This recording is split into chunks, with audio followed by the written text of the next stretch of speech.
Voilà, on va parler maintenant du triangle dramatique. On va en comprendre les dynamiques de pouvoir. Imaginons ensemble une situation qu'on a tous vécue à un moment ou à un autre. Vous êtes au travail et un collègue vous critique publiquement devant tout le monde. Vous vous sentez attaqué, vous vous sentez blessé, mais aussi complètement impuissante. Vous commencez à vous demander pourquoi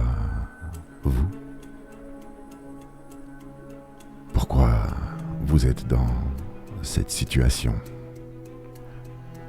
Et puis voilà qu'un autre collègue intervient. Il prend votre défense, votre point de vue, prenant le rôle du sauveteur. Soudainement, tout le monde est impliqué dans une dynamique. Et vous retrouvez dans un tourbillon d'émotions contradictoires. Vous êtes à la fois une victime, vous avez l'impression d'être sauvé, mais en même temps, la situation semble se compliquer quelque peu. Et vous ne savez plus trop comment réagir. Cette scène, vous l'avez sûrement déjà vécue. Ou peut-être que vous vous êtes retrouvé dans une situation similaire où vous n'avez pas compris pourquoi les choses dérapaient comme ça. C'est exactement là que le triangle dramatique intervient. Dans cet épisode, on va plonger dans le concept, comprendre ce que sont ces rôles clés et surtout comment ils influencent nos relations au quotidien. C'est un outil puissant pour analyser les conflits, mais aussi pour reprendre le contrôle de la dynamique, cette foutue dynamique de pouvoir.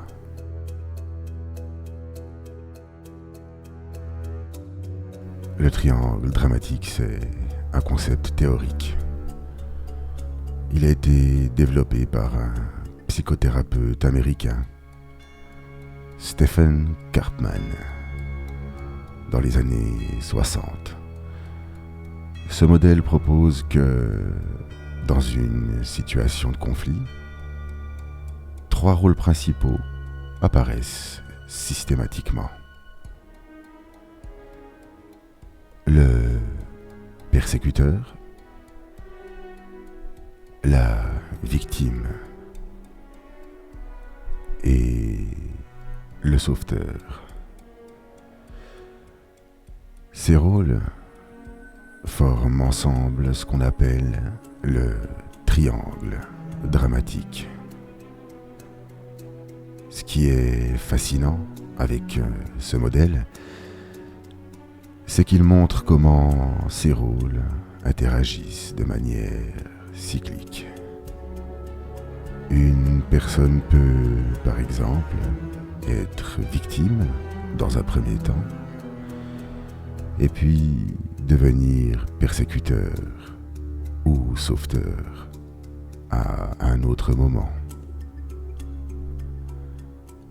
Ces rôles créent un véritable cercle vicieux dans les interactions humaines où l'on se retrouve à jouer, parfois sans même s'en rendre compte. On joue un de ces trois rôles-là. Alors voilà, commençons par le commencement.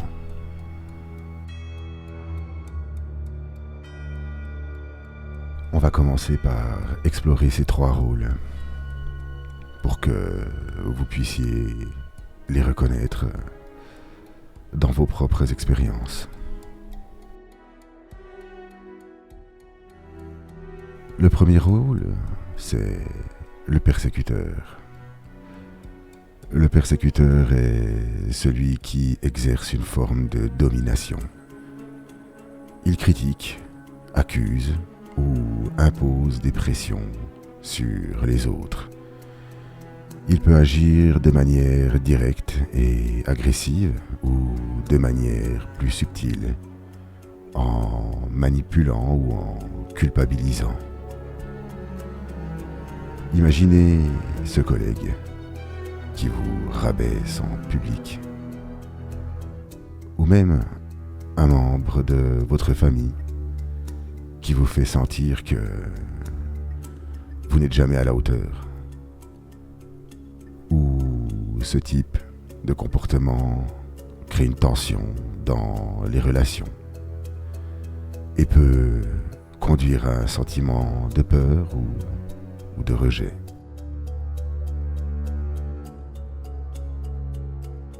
Ensuite, on a la victime. La victime, quant à elle, se sent souvent impuissante. Impuissante face à ces situations. Elle a l'impression de ne pas pouvoir changer les choses, d'être constamment sous attaque ou de vivre des circonstances injustes. Vous vous êtes peut-être déjà retrouvé dans une situation où vous avez eu l'impression que tout vous échappait, où vous vous êtes senti coincé dans des problèmes sans savoir comment les résoudre. Ce sentiment de vulnérabilité, bien que compréhensible, nourrit une sorte de dépendance aux autres. Et puis, il y a le sauveteur. Le sauveteur, lui, le sauveteur cherche à sauver. Sauver les autres. Souvent, sans qu'on lui ait demandé. Son intention peut être bonne. Il veut aider. Mais parfois, il intervient dans des situations où son aide n'était pas nécessaire. Ou pire, elle empêche la personne de résoudre ses propres problèmes. Voilà. Vous connaissez sans doute ce type de comportement. Un ami ou un membre de la famille qui sauve tout le temps les autres, qui veut prendre sur lui tous les fardeaux, quitte à s'épuiser. Ou peut-être êtes-vous vous-même dans ce rôle,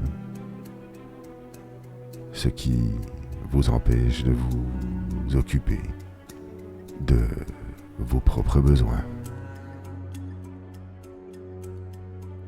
Alors, comment reconnaître le triangle dramatique dans la vie quotidienne ? À ce moment de notre discussion, je vous invite à réfléchir à ces trois rôles. Le persécuteur, la victime et le sauveteur. Vous vous êtes déjà retrouvé dans une de ces positions, à coup sûr. Et l'une de vos situations vous parle à cet instant. Peut-être que vous avez déjà été victime d'une critique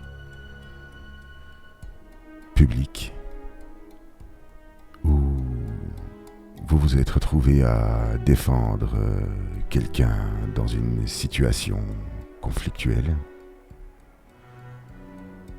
même si c'était pas votre place. Eh ben, c'est dans ces moments-là que le triangle dramatique se dévoile. Alors, prenez un moment pour vous poser ces quelques questions.